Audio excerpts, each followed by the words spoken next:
Hey everybody, and welcome to week 3 of this course. Hey, couple things first and right off the bat that I just want to make sure that we're very clear on, because Canvas is still new to everybody, at least it is for me, and so I'm still trying to work out the best way to manage all this, which hopefully I've been able to do so far.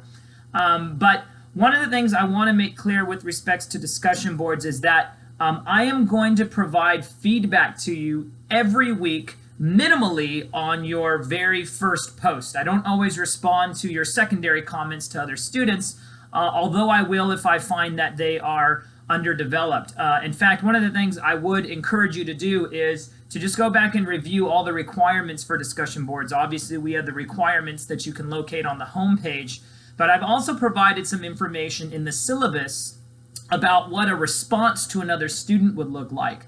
Okay, some of the things I have seen is that some of the responses tend to be somewhat short.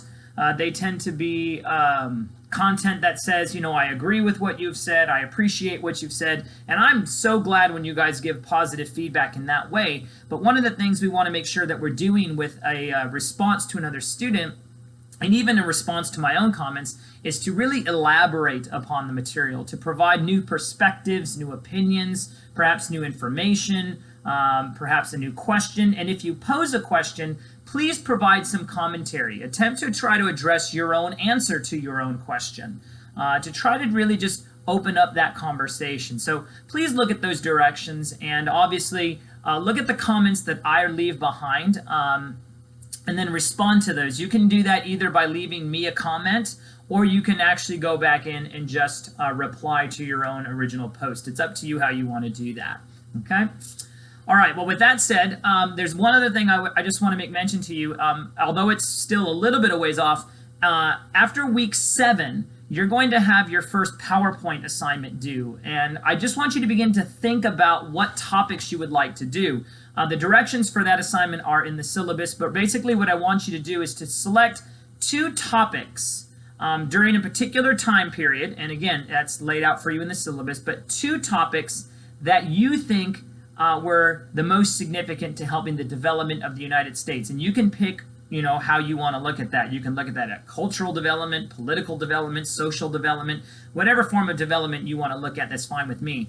But I want you to begin to think about what topics you might choose. And again, it doesn't have to be a topic necessarily that we've mentioned in class. It could be something that you read, or maybe you just have an interest in something, and so you want to talk about how, you know, this particular event or this particular thing really contributed to the development in a larger sense for the United States as a country. Okay, so be thinking about that, and if you have questions, feel free to contact me.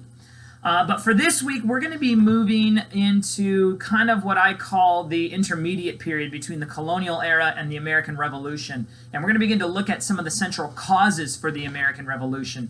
Now, generally, we think about British taxation as kind of being the key issue here. And in many ways, it's not entirely not true. But we have to understand the intellectual and ideological milieu with which those taxes came down upon. In other words, we need to understand how our founding fathers thought about themselves, how they thought about government, and how they thought about those two things interacting with one another. And really, we have to place the British taxation into the conduit of the Enlightenment and a religious movement known as the First Great Awakening. And so that's really what we're going to be doing this week, is to sort of look at some of the ideological reasons behind why the colonists went from being, you know, supportive, loyal British subjects to these revolutionaries that created what we now know as the United States. So that's what we're going to be looking at this week.